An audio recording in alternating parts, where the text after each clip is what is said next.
Hindi na magpapapigil pa ang Diyos ng Ehipto. Ilalabas na niya ang kanyang divine weapon, ang Horus, isang suit of armor na may natatanging kapangyarihan na akmang-akma para sa Diyos ng araw. Masamang balita ito para sa demigod, ngunit ang malaking tanong, sapat kaya ito para talunin si Cuchulainn? Ito ang tatalakayin ko ngayon, kaya kung handa ka na, Teren at simulan na natin. What's up mga Coops, Manga Moto nagbabalik. Record of Ragnarok, The Apocalypse of the Gods Kabanata 3. Unstoppable. Nagtapos ang Kabanata 2 sa biglaang aksyon ni Ra sa araw. Pagpasok ng bagong kabanata, nagningning ng matindi ang araw, dahilan upang masilaw ang lahat. Mula sa itaas, isang makinang na ibon ang bumulusok pababa at sumalpok sa Egyptian god, ito pala ang kanyang banal na sandata. Hindi mailarawan ang kasiyahan ni Bastet sa nangyayaring ito. Dahil sa sobrang liwanag, hindi na makakita si Cuchulainn, iniisip niya kung ano ang plano ni Ra, ngunit umaasa pa rin siya na hindi mandadaya ang kanyang katunggali. Agad siyang lumusab patungo sa pwesto ng kalaban. Hindi niya matukoy ang eksaktong lokasyon ng Egyptian god, ngunit hindi niya alam na nasa tabi na pala niya ito, walang kaalam-alam si Cuchulainn sa nalalapit na panganib. Nagulat ang mga kilalang Diyos nang mapansin nila si Ra, kasama na rin ang demigod. Bago pa man makadepensa, inihanda na ni Ra ang kanyang kamao, isang malakas na tunog ang umalangaw-ngaw, at tumilapon si Cuchulainn. Kitang-kita sa kanyang mukha ang sakit ng ataking tumama sa kanyang katawan. Ang galit at determinasyon sa mukha ni Ra ay nagpapakita ng kanyang kagustuhang tapusin ang laban sa pinakamahirap na paraan. Sa sumunod na tagpo, isang malakas na pagsabog ang Humanid sa arena, tumilapon si Cuchulainn sa pader. Napatanong si Jarl tungkol sa kakaibang anyo at bagong lakas ng Egyptian god, dahil sa isang iglap, napabagsak nito ang demigod. Namangha ang mga naggagandahang Diyosa ng Ehipto sa ipinamalas na kapangyarihan ng kanilang Lord Ra, na bunga ng pagsanib ng divine weapon na Horus at ng Sun God. Hindi napapansin ng karamihan ang bilis ng labanan, ngunit tahimik na nagmamasid si Zeus. Samantalang si Sun Wukong ay napahanga sa ipinapakitang lakas ni Ra, napansin niya na ang suot nitong armor ay higit pa sa karaniwan. Habang nakalugmok sa sahig si Cuchulainn, sinabi niya sa sarili na ito ang kanyang pagkakataon. Hindi man niya malaman kung dahil sa espesyal na armor ni Ra, ngunit sigurado siyang nawala ang nakakainis na aura na nakapalibot kanina. Muling bumuwelo ang demigod, handang umatake, sa kanyang isipan, ito'y magiging laban ng purong lakas at bilis. Para kay Baiho, nais pa bang ipagpatuloy ng demigod ang laban?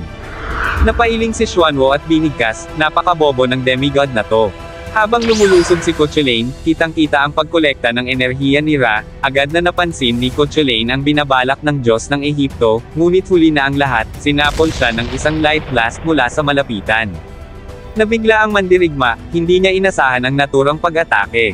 Nagbabala si Ra kay Cuchulainn na nasa ibang level na siya, o sa madaling sabi, wala nang laban ang demigod. Habang tumitilapon sa ere, umuusok ang katawan ni Cuchulainn at tila nawalan siya ng malay. Nagtanong si Jarl kung ang pinakawalang light blast ng Diyos mula Ehipto ay tinatawag na Prominence Field. Ipinaliwanag ni Bastet na ang divine weapon na Horus ay hindi ordinaryong kasuotan o baluti, ang layunin ng divine armor ay ipunan ang napakalaking enerhiyang nagmumula sa heatwave na lumalabas mula sa katawan ni Lord Ra, ang teknik na ito ay kilala bilang Prominence Field. Ginagawang puro ng baluting ito ang enerhiya, kaya nagagawa nitong kontrolin ang direksyon ng puwersa laban sa kalaban. Sa madaling sabi, ang Horus ay isang amplifier, isang armor na nag-iipon ng init mula kay Lord Ra at pinapalakas ang kanyang pag-atake, depensa, at bilis ng pagkilos. Bumalik ang eksena sa laban kung saan tinuhad ni Ra si Cuchulainn sa tiyan, dahilan para mapalipad ito ng malayo. Hindi pa natapos doon ang atake, sinundan pa ito ni Ra ng isa pang suntok na tatama sa likuran ng demigod. Inilahad ng narrator na ang divine weapon na Horus ay ginamit ni Ra noong panahon na siya'y nagalit sa kay-abangan ng mga tao at nagdesisyong lipulin ang sangkatauhan ng mag-isa. Sa kabila ng pag-atres sa huli, kahit ang pinagsamang lakas ng iba pang Diyos ay hindi napigil ang kanyang galit, na nagresulta sa pagkatuyo at pagkasira ng karamihan sa lupain ng Ehipto, na naging disyerto. Dahil sa pangyayaring iyon, nakabilang si Ra sa mga tinaguriang outer gods at kinikilala bilang isa sa mga unstoppable. Kahit halos durugin na sa laban, pilit pa ring lumapit si Cuchulainn kay Ra, ngunit bigla siyang bumilis at napunta sa likuran ng Diyos ng Ehipto. Subalit, sa mata ng mga nanunood na Diyos, tila nawawala na ang interes nila dahil halatang pinagmamalupitan na lamang ang demigod, kaya parang wala ng saysay ang kanilang panunood. Sa kabila ng bilis ni Coach Elaine, muli siyang natama ni Ra ng prominence field na walang kahirap-hirap sa likuran. Maliwanag sa lahat ng nakasaksi na si Ra, ang Diyos ng Araw, ang nagkokontrol sa buong laban. Nagsisigawan na ang mga nanunood na tapusin na ang demigod. Sa sumunod na eksena, inangat ni Ra si Coach Elaine at may ipapakita ito habang nag-iipon ng enerhiya sa kaliwang kamay. Isang malupit na suntok ang pinakawalan ng Diyos ng Ehipto na nagpatalsik pataas sa mandirigma. Napabulala si Shiva na tapos na ang laban. Nagliwanag ang likuran ng armor ni Ra, at mabilis siyang lumipad pataas sa kinaroroonan ni Coach Elaine, sabay atake gamit ang Flare Shift Wings of Light, sinundan ng sipa sa likuran ng demigod. Hindi pinigilan ni Ra si Coach Elaine sa ere at sunod-sunod ang mga atakeng ipinadama niya, tila ba nais na tapusin ang buhay ng demigod sa pinakamatindi at mahirap na paraan.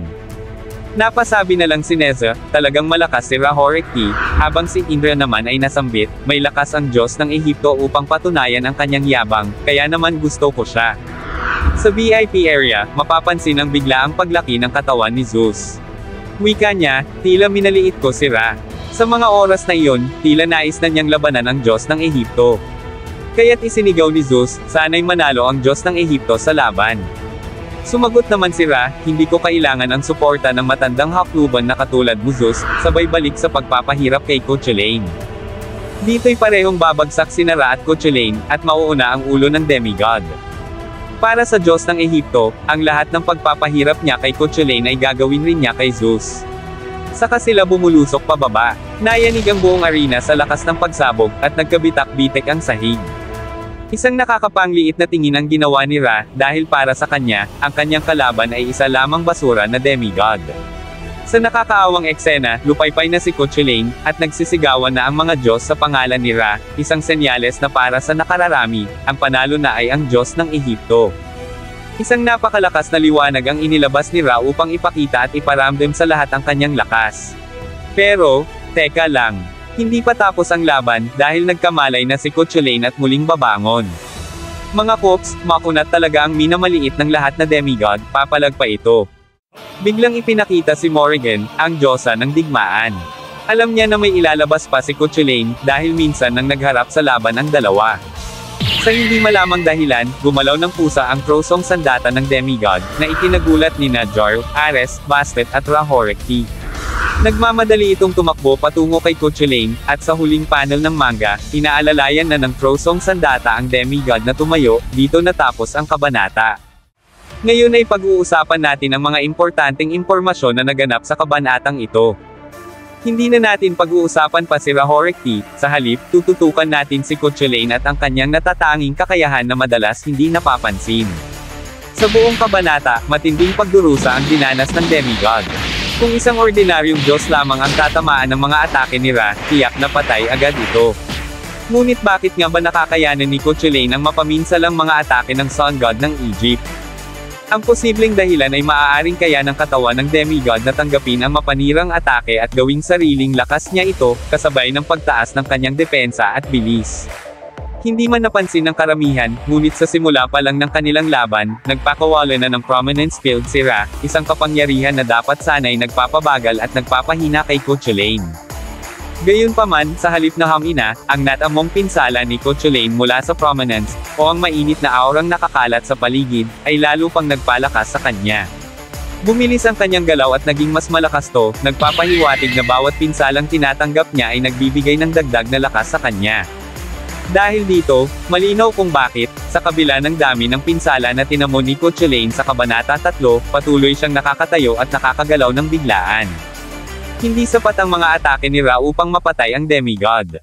Kaya sa mga susunod na kabanata, dapat maghanda si Ra, dahil kapag lumabas ang demonic form ni Coach Elaine, siguradong makakatikim siya ng kahihiyan na hindi pa niya nararanasan kailanman.